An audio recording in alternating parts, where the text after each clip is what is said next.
Denmark, they have got themselves in all sorts of problems with a dispute between the players and their association, which means that the majority of their players they would have picked, in fact, all of them, didn't play tonight. Can you? Right, I'll start with you, Gordon. Have you honestly ever heard of anything? Have you honestly ever heard of anything like this in your football career? No, I didn't know about it until about 24 hours ago. And I just thought, what's this all about? And it's not been explained. All I know that there's a dogmatic Danish FA and some dogmatic players. And yeah, we've had clashes before from over bonuses and things like that at international level. But this is kind of really complicated because there is some players want to go back, some of the top players want to go back, some don't want to go back. But they've got a problem in Denmark that their international team is their kind of shining light for supporters. They love all the players being involved in that. And I think also the players know that as well, because they don't really go and support all the kind of the teams at the national league there. I think all the superstars get together and play international football, and the country comes alive in international level. So the players are saying, listen, we're a wee bit stronger than what you think we are. So the players are strong, but come on, you must be able to do something about But it's put the manager in a predicament as well. They've had the manager stepped down. Well, so he stepped down. That's what I mean. So interim manager. So he stepped down because of all of that. He did ever so well at the World Cup. Going to the last 60, he got some top quality players in Eriksen and Schmeichel. It's difficult. You would think, could it have been resolved? The Danish FA, could it have been resolved? One thing you will say, there's definitely a group of Welsh players rubbing their hands together in a hotel. But they've got a big game against them Sunday, so they'll be happy to go and play a lesser Danish. You're grinning like a Cheshire Yeah, because he's grinning, because next month we play them and they'll all be back there. And we know what Eriksen did to us in the playoff games, so it'd be difficult. But no, it should have been resolved. You've got players in there in Tier 2, Tier 3 playing in there. Yes. Even heard that there might be some futsal players. I don't know how true was that. I read about that. And it's playing futsal to playing out on 11 side is totally different football. That's more tricks and flicks and stuff like that, and playing with a different type of football. So it's difficult. And you can see probably the Eriksen and the Schmeichels probably do want to play international football, but it has to be sorted, Jeff. Well, I mean, John Jensen stepped really up. would have thrown them, the Danish FA, if nobody turned up for the game. Nobody at all. I'm not paying to watch this, you know. Well, they played away tonight, and entrance was reduced to £1. They got battered 3-0, and because they had to fulfil the fixture, because otherwise UEFA would have come down them very, very strongly. And they've got one of their women's teams, there was a dispute, and they didn't fulfil the fixture as well. So this has happened before. But it's just extraordinary that it's come to this, and it's not even clear. The players said they'll play. The board then said, no, you can't because you haven't got an agreement in place. Players were in place, ready to play. No, you can't play.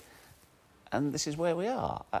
I find it staggering that it's happened. Did you also say that they said, listen, we'll continue the old contract? Yep, push it forward. Yeah, and just play. Yes, and they said board no. Went no. The board said no. Board said no. And the players would have signed that? Yes. They said the old agreement has run out, but just carry it on for these two fixtures, and we'll try and resolve it afterwards. And that was not accepted.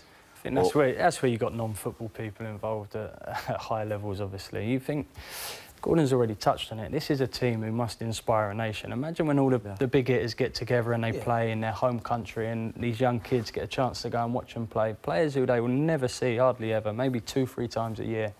Well, you think this is the country that made themselves the darlings of European football when they won the European Championships. That's when they got called in the last They got called in. Of the war in Kosovo. Correct. And they go and win the thing. Literally, people are on the beach. They were called up, they go in and they go and win it. Now, they're at best a laughing stock.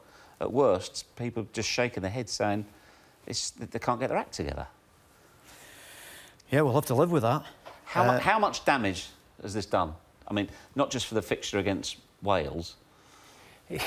It's not a great start for the Nations League, is it, really? It's made the whole thing a little bit of a laughing stock. I mean, even the game, Wales are going to... It's only one team. I know, but Wales are going to be going into the game on Sunday, and it's not going to feel like a proper fixture, is it? I can't see it being resolved between now and then. I know Ryan Giggs has played it down, saying our focus is on Thursday and then we'll look to Sunday, which obviously he's got to say, but... it's going to be a strange atmosphere on Sunday, isn't it? When you play international football, Jack, you want to play against the best players. So you want to play... No, really. I play against the best Obviously, that's a manager. That's a manager's side. I played against Brazil in 1982. Hated every minute. I played against Brazil and enjoyed it because we were playing against likes of Ronaldinho. Well, I said 90 minutes, didn't it? It was on 65 minutes. But I think you want to play against the best players. You want to play against the Erikssons and the Schmeichels. You want to test yourself against the best. And I think the Wash, even though it'd be an easier game, they'd want to play against the best players. So it's disappointing, and especially, as I said earlier, I touched on it earlier, how well they've done at the World Cup, because I think they overachieved. With the squad of players they have, they've got good players, but they overachieved. I think they might have done ever so well, because the two superstars they have, it's probably Eriksson and Schmeichel, and Christensen, the lad from Chelsea. But other than that, I know most of their players, some of their players. The thing about the Danish was they all turn up. It seems to be the same squad all the time. There's never an injury, or my granny's died, or I need to go to the dentist, or something like that, or something else is happening. They all seem to turn up. They have a real pride in what they're doing. And if you look at the number of caps all these guys, they get a lot. They stick at it, you know. So for them to miss out, because obviously they turn up like they do, they take great pride, they enjoy doing what they do for Denmark, and they're the kind of guys who go back, because they know fine well, the Erikssons go back, that they're giving a buzz to the country and the sport. So for them to know about to turn up, it is a real problem for them, for the players themselves. I mean, how will they be feeling right now?